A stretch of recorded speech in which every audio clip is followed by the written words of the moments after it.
खुदा बड़ा या मुर्शद? तो हुण जरा समझ लईए कि वो जीव का सवाल भी है सुरजीत सिंह का, जो कि कहता मैं 12 साल तो सऊदी अरब च सी कि उत्थे सिर्फ खुदा नूं ही मन्निया जाता, मुर्शद या गुरु की गल नहीं की जाती कि मालको मुर्शद बड़ा है या खुदा। और मुर्शद का या खुदा का साडे जीवन च की अहमियत है दसो।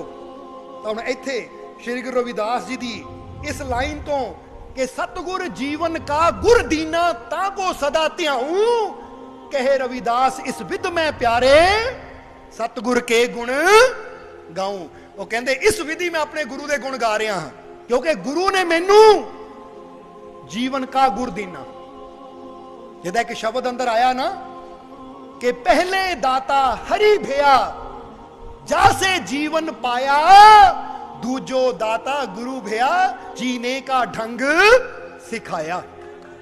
जरा गौर करना कि पहला दाता हरि परमात्मा वो प्रभु है जिसने सानू ये जीवन दिता, पर कहते फिर दूजा दाता गुरु है जिन्हां ये जीवन नू किदां जीना चाहिदा है, जीवन वास्ते अच्छा की है बुरा की है, ये जीवन च सही की है गलत की है, ये जीवन कितना सफल होना है, कितना ये जीवन च आनंद प्रगट होना है, कितना ऐसी परमानंद परम शांति तक पहुंचना है, वो जीन का ढंग सानू गुरु सिखांदा है।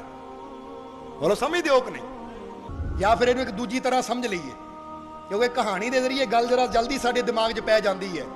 हुण इह सवाल नूं असीं कहानी के रूप च दसना चाहांगे कि एक दिन एक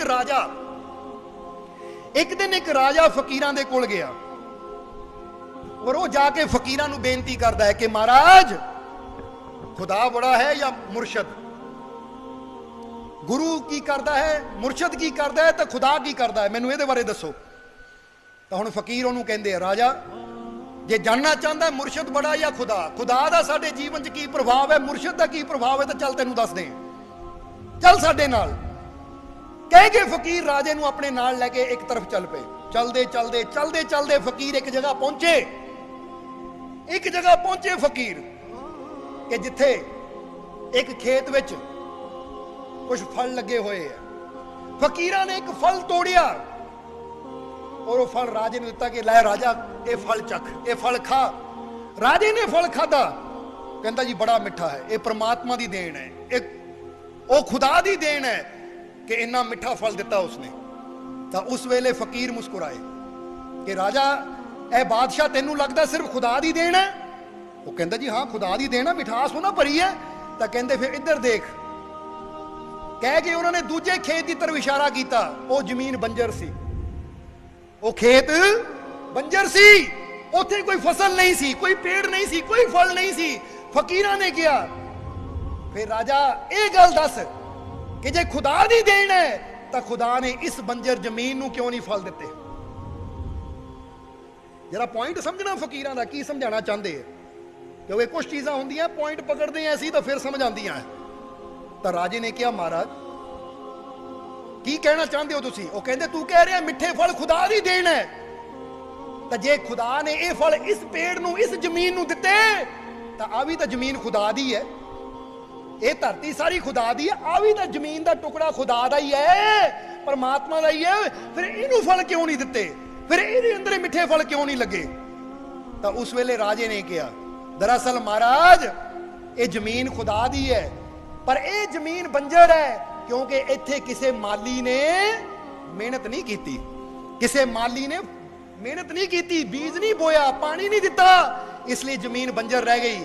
पर ये जिथे मिठे फल लगे हुए इत्थे पता लगता कोई माली है जिसने खुदा दी ये जमीन ते मेहनत की, पानी लाया, बीज बोया, खाद पाई, तो अज देखो इत्थे पेड़ है तो इन्ने मिठे फल है।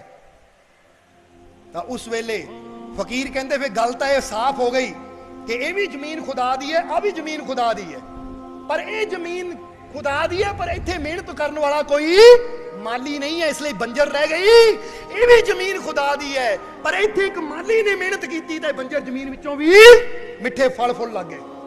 वो कहता जी हाँ। तो कहते हुण की समझ आंदा है, की समझ आंदा है तेनू राजा? कोई समझिया तू कि खुदा दी जमीन तो है, शुक्र है खुदा दा, पर ओदे नाल नाल जे मिठे फल चाहिए है तो जमीन दे नाल नाल माली दा होना भी जरूरी है, जेड़ा जमीन ते मेहनत करके वो जमीन चो ਮਿੱਠੇ ਫਲ ਪੈਦਾ ਕਰ ਸਕੇ। ਨਹੀਂ ਤਾਂ ਕੱਲਾ ਖੁਦਾ ਵੀ ਕੁਛ ਨਹੀਂ ਕਰ ਸਕਦਾ, ਕਿਉਂਕਿ ਖੁਦਾ ਦੇ ਨਾਲ ਨਾਲ ਮੁਰਸ਼ਦ ਦਾ ਹੋਣਾ ਵੀ ਜ਼ਰੂਰੀ ਹੈ। ਹੁਣ ਜਰਾ ਕਹਾਣੀ ਨੂੰ ਸਮਝਣਾ ਸਾਰਿਆਂ ਨੇ। ਹੁਣ ਉਸ ਵੇਲੇ ਫਕੀਰਾਂ ਨੇ ਕਿਹਾ, ਰਾਜਾ ਤੂੰ ਪੁੱਛਿਆ ਖੁਦਾ ਬੜਾ ਕਿ ਮੁਰਸ਼ਦ ਬੜਾ ਹੈ? ਉਹ ਕਹਿੰਦੇ ਇੱਥੇ ਬੜੇ ਜਾਂ ਛੋਟੇ ਦੀ ਗੱਲ ਨਹੀਂ ਹੈ, ਇੱਥੇ ਮੈਂ ਕਹਿਣਾ ਇਹ ਚਾਹੁੰਦਾ ਆ ਕਿ ਜੇ ਤਾਂ ਸਿਰਫ ਜ਼ਮੀਨ ਚਾਹੀਦੀ ਹੈ ਫੇਰ ਤਾਂ ਖੁਦਾ ਹੈ, ਪਰ ਜੇ ਜ਼ਮੀਨ ਦੇ ਨਾਲ ਨਾਲ ਜੀਵਨ 'ਚ ਮਿੱਠੇ ਫਲ ਵੀ ਚਾਹੀਦੇ ਹੈ, ਠੰਡੀ ਛਾਂ ਵੀ ਚਾਹੀਦੀ ਹੈ, ਉਹ ਖੁਸ਼ੀਆਂ ਦੀ ਖੁਸ਼ਬੂ ਵੀ ਚਾਹੀਦੀ ਹੈ, ਤਾਂ ਫਿਰ ਜੀਵਨ 'ਚ ਖੁਦਾ ਦੀ ਜ਼ਮੀਨ ਦੇ ਨਾਲ ਨਾਲ ਮੁਰਸ਼ਦ ਰੂਪੀ ਮਾਲੀ ਦਾ ਹੋਣਾ ਵੀ ਬਹੁਤ ਜ਼ਰੂਰੀ ਹੈ। ਕਿਉਂਕਿ ਜੇ ਜੀਵਨ ਰੂਪੀ ਜ਼ਮੀਨ ਨੂੰ ਮੁਰਸ਼ਦ ਰੂਪੀ ਮਾਲੀ ਨਾ ਮਿਲੇ ਤਾਂ ਜ਼ਮੀਨ ਦੇ ਅੰਦਰ ਛੁਪੇ ਹੋਏ ਮਿੱਠੇ ਫਲ ਫੁੱਲਾਂ ਤੱਕ ਇਨਸਾਨ ਕਦੀ ਪਹੁੰਚ ਨਹੀਂ ਸਕਦਾ। ਕਹਿੰਦੇ ਇਸ ਜ਼ਮੀਨ ਨੂੰ ਮਾਲੀ ਨੇ ਸੀਂਚਿਆ, ਫਲਾਂ ਨਾਲ ਭਰ ਗਈ, ਫੁੱਲਾਂ ਨਾਲ ਭਰ ਗਈ, ਤਾਂ ਉਹ ਵੀ ਜ਼ਮੀਨ ਖੁਦਾ ਦੀ ਹੈ, ਪਰ ਉਹਨੂੰ ਕੋਈ ਮਾਲੀ ਨਹੀਂ ਮਿਲਿਆ, ਉਹਨੂੰ ਕਿਸੇ ਨੇ ਸੀਂਚਿਆ ਨਹੀਂ, ਤਾਂ ਉਹ ਜ਼ਮੀਨ ਬੰਜਰ ਦੀ ਬੰਜਰ ਰਹਿ ਗਈ। ਇਸੇ ਤਰ੍ਹਾਂ ਜਨਮ ਦੇਣ ਵਾਲਾ ਸਾਨੂੰ ਬੇਸ਼ੱਕ ਖੁਦਾ ਹੈ, ਸਾਡੀਆਂ ਜ਼ਿੰਦਗੀਆਂ ਦਾ ਮਾਲਿਕ ਉਹ ਪਰਮਾਤਮਾ ਹੈ, ਉਹ ਪ੍ਰਭੂ ਹੈ, ਉਹ ਨਿਰੰਕਾਰ ਹੈ, ਪਰ ਜੇ ਅਸੀਂ ਚਾਹੁੰਦੇ ਹਾਂ ਕਿ ਜੀਵਨ ਬੰਜਰ ਹੀ ਰਹਿ ਜਾਵੇ, ਠੀਕ ਹੈ ਖੁਦਾ ਨੇ ਦਿੱਤਾ, ਛੱਡ ਦਿਓ ਇਹਨੂੰ, ਬੰਜਰ ਰਹਿ ਜਾਏਗਾ। ਪਰ ਜੇ ਜੀਵਨ 'ਚ ਅਸੀਂ ਮਿੱਠੇ ਫਲ ਚਾਹੁੰਦੇ ਹਾਂ, ਖੁਸ਼ਬੂਦਾਰ ਫੁੱਲ ਚਾਹੁੰਦੇ ਹਾਂ, ਖੁਸ਼ੀਆਂ ਚਾਹੁੰਦੇ ਹਾਂ, ਤਾਂ ਫਿਰ ਸਾਨੂੰ ਚਾਹੀਦਾ ਕਿ ਸੱਚਾ ਕੋਈ ਗੁਰੂ ਰੂਪੀ ਮਾਲੀ ਲੱਭ ਲਈਏ, ਜੋ ਸਾਡੇ ਜੀਵਨ ਦੀ ਜ਼ਮੀਨ ਚੋਂ, ਇਹ ਬੰਜਰ ਜ਼ਮੀਨ ਚੋਂ ਉਹ ਪ੍ਰਭੂ ਦੀ ਕਿਰਪਾ ਦੇ, ਉਹ ਆਨੰਦ ਦੇ, ਉਹ ਸ਼ਾਂਤੀ ਦੇ, ਖੁਸ਼ੀਆਂ ਦੇ ਫਲ ਫੁੱਲ ਉਗਾ ਸਕੇ। ਕਿਉਂਕਿ ਮਿਹਨਤ ਕਰਕੇ ਹੀ ਜ਼ਮੀਨ ਚੋਂ ਫਸਲ ਉਗਦੀ ਹੈ। ਜੇ ਬੰਦਾ ਉਦਾਂ ਹੀ ਕਹਿ ਦੇਵੇ ਕਿ ਲੈ ਵੀ ਸਭ ਕੁਝ ਖੁਦਾ ਦਾ ਹੀ ਹੈ, ਛੱਡੀ ਮੈਂ ਜ਼ਮੀਨ ਖੁਦਾ ਦੇ ਹਵਾਲੇ, ਆਪੇ ਫਸਲ ਉਗਾਏਗਾ, ਆਪੇ ਇਹਦੇ ਚੋਂ ਗੇਹੂੰ ਨਿਕਲੇਗਾ, ਆਪੇ ਇਹਦੇ ਵਿੱਚੋਂ ਕਣਕ ਆਏਗੀ, ਆਪੇ ਇਹਦੇ ਚੋਂ ਮੱਕੀ ਆਏਗੀ, ਆਪੇ ਇਹਦੇ ਚੋਂ ਗੰਨੇ ਆਣਗੇ, ਖੁਦਾ ਦੀ ਜ਼ਮੀਨ ਆਪੇ ਪੈਦਾ ਕਰੇਗਾ। ਤਾਂ ਕਦੀ ਇਦਾਂ ਪੈਦਾ ਹੋਇਆ ਹੈ? ਜਰਾ ਦੱਸੋ। ਤੁਸੀਂ 2 ਮਰਲੇ ਦਾ ਖੇਤ ਦਾ ਟੁਕੜਾ, 2 ਮਰਲੇ ਦੀ ਛੋਟੀ ਜਿਹੀ ਜ਼ਮੀਨ ਨੂੰ ਛੱਡ ਦਿਓ ਖੁਦਾ ਦੇ ਹਵਾਲੇ, ਨਿਕਲੇ ਚੋਂ ਫਸਲ, ਤਾਂ ਠੀਕ ਹੈ ਜ਼ਮੀਨ ਖੁਦਾ ਦੀ ਹੈ, ਪਰ ਉਹ ਚੋਂ ਫਸਲ ਕਢਾਉਣ ਵਾਸਤੇ ਕਿਸਾਨ ਦੀ ਵੀ ਜ਼ਰੂਰਤ ਹੈ। ਇਸੇ ਤਰ੍ਹਾਂ ਜੀਵਨ ਬੇਸ਼ੱਕ ਸਾਨੂੰ ਪਰਮਾਤਮਾ ਪ੍ਰਭੂ ਦੇ ਰਿਹਾ ਹੈ, ਉਹ ਆਪਣਾ ਉਹਦਾ ਰੋਲ ਹੈ, ਪਰ ਜੇ ਜੀਵਨ 'ਚ ਖੁਸ਼ੀਆਂ ਦੇ ਫਲ ਫੁੱਲ ਚਾਹੀਦੇ, ਫਸਲ ਚਾਹੀਦੀ ਹੈ ਖੁਸ਼ੀਆਂ ਦੀ, ਤਾਂ ਮੁਰਸ਼ਦ ਰੂਪੀ ਮਾਲੀ ਦਾ ਹੋਣਾ ਵੀ ਜ਼ਰੂਰੀ ਹੈ। ਜਦੋਂ ਫਕੀਰਾਂ ਨੇ ਗੱਲ ਸਮਝਾਈ ਤਾਂ ਰਾਜੇ ਦੇ ਹੱਥ ਜੁੜ ਗਏ, ਕਹਿੰਦਾ ਮਹਾਰਾਜ ਹੁਣ ਪਤਾ ਲੱਗ ਗਿਆ ਕਿ ਜੀਵਨ ਦੇਣ ਵਾਲਾ ਖੁਦਾ ਹੈ, ਪਰ ਇਹ ਜੀਵਨ ਦੇ ਅੰਦਰੋਂ ਖੁਸ਼ੀਆਂ ਦੇ ਫਲ ਫੁੱਲ ਪੈਦਾ ਹੋਣ, ਉਹ ਯੁਕਤੀ ਦੇਣ ਵਾਲਾ ਮੁਰਸ਼ਦ ਹੈ। ਜੇ ਤਾਂ ਸਿਰਫ ਜ਼ਿੰਦਗੀ ਗੁਜ਼ਾਰਨੀ ਹੈ ਬੰਜਰ, ਤਾਂ ਫਿਰ ਤਾਂ ਠੀਕ ਹੈ, ਮੁਰਸ਼ਦ ਦੀ ਲੋੜ ਨਹੀਂ ਹੈ, ਗੁਰੂ ਦੀ ਯੁਕਤੀ ਦੀ ਲੋੜ ਨਹੀਂ ਹੈ। ਪਰ ਜੇ ਜੀਵਨ 'ਚ ਚਾਹੁੰਦੇ ਆ ਖੁਸ਼ੀਆਂ ਦੇ ਫਲ ਫੁੱਲ, ਤਾਂ ਫਿਰ ਸਾਨੂੰ ਜੀਵਨ 'ਚ ਲੋੜ ਹੈ ਐਸੇ ਗੁਰੂ ਦੀ ਜੋ ਪ੍ਰੇਮ ਦੇ ਬੀਜ ਬੋ ਸਕੇ, ਜੋ ਗਿਆਨ ਦੇ ਬੀਜ ਬੋ ਸਕੇ ਸਾਡੇ ਜੀਵਨ 'ਚ, ਜੋ ਖੁਸ਼ੀਆਂ ਦੇ ਬੀਜ ਬੋ ਸਕੇ ਸਾਡੇ ਜੀਵਨ 'ਚ। ਕਿਉਂਕਿ ਸਾਡੇ ਜੀਵਨ 'ਚ ਖੁਸ਼ੀਆਂ ਦੇ ਬੀਜ ਬੋਏਗਾ ਸਤਿਗੁਰ, ਤਾਂ ਫੇਰ ਹੀ ਸਾਡਾ ਜੀਵਨ ਖੁਸ਼ੀਆਂ ਨਾਲ ਭਰਪੂਰ ਹੋਏਗਾ।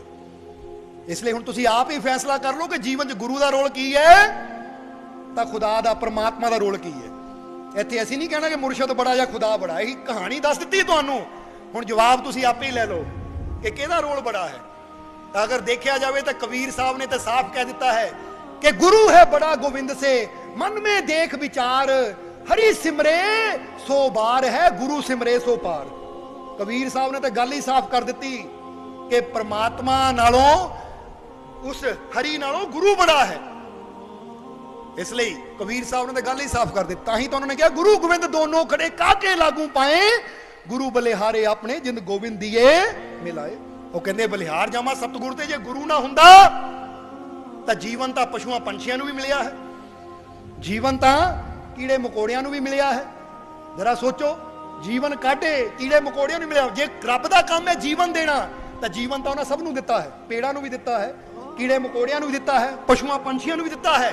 ਪਰ ਜਦੋਂ ਇਨਸਾਨ ਦੀ ਮੁਲਾਕਾਤ ਗੁਰੂ ਦੇ ਨਾਲ ਹੁੰਦੀ ਹੈ, ਜਦੋਂ ਇਨਸਾਨ ਮੁਰਸ਼ਦ ਦੇ ਨਾਲ ਜੁੜਦਾ ਹੈ, ਤਾਂ ਫਿਰ ਜੀਵਨ 'ਚ ਛੁਪਿਆ ਹੋਇਆ ਉਹ ਪ੍ਰਭੂ ਰੂਪੀ ਫੁੱਲ ਪੈਦਾ ਹੁੰਦਾ ਹੈ, ਜੋ ਕਿਸੇ ਹੋਰ ਜਾਨਵਰ ਪਸ਼ੂ ਪੰਛੀ ਦੇ ਜੀਵਨ 'ਚ ਨਹੀਂ ਪੈਦਾ ਹੁੰਦਾ। ਫਿਰ ਇਹਦਾ ਮਤਲਬ ਕਬੀਰ ਸਾਹਿਬ ਕਹਿੰਦੇ ਐ ਕਿ ਗੁਰੂ ਬੜਾ ਹੈ ਗੋਬਿੰਦ ਤੋਂ, ਕਿਉਂਕਿ ਗੁਰੂ ਨਾਲ ਜੁੜ ਕੇ ਹੀ ਸਾਡੇ ਜੀਵਨ 'ਚ ਉਹ ਗੋਬਿੰਦ ਰੂਪੀ ਫੁੱਲ ਖਿਲਦਾ ਹੈ ਕਿ ਫਿਰ ਅਸੀਂ ਇਨਸਾਨ ਦੀ ਜਗ੍ਹਾ ਭਗਵਾਨ ਹੋ ਜਾਂਦੇ ਹਾਂ।